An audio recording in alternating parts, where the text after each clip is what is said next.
এবার 12ই ফেব্রুয়ারি নির্বাচনের মধ্য দিয়ে এবার একটা দেশের সামনে, বর্তমান বিএনপি সরকারের সামনে একটা ঐতিহাসিক সুযোগ তৈরি হয়েছে দেশে গণতন্ত্রের পথে একটা সাম্যভিত্তিক, একটা শোষণ বৈষম্যহীন, একটা উদার অসাম্প্রদায়িক রাষ্ট্রের দিকে নিয়ে যাওয়ার জন্য।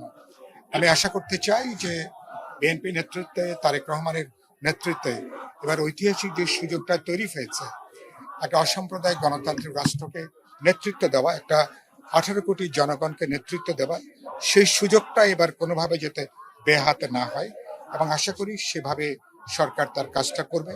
দুর্ভাগ্যজনকভাবে আপনি খেয়াল করবেন যে আমরা যখন আজকে এখানে স্বাধীনতা দিবস পালন করছি, এখনো পর্যন্ত 1971 সালের ঘাতকেরা, যারা পাকিস্তানিদের রাজনৈতিক সহযোগী হিসেবে যারা গণহত্যার সহযোগী ছিল, তারা এখনো পর্যন্ত তাদের অপরাধের, অন্যায়ের, গণহত্যার জন্য তাদের কোনো ক্ষমা প্রার্থনা আমরা দেখিনি।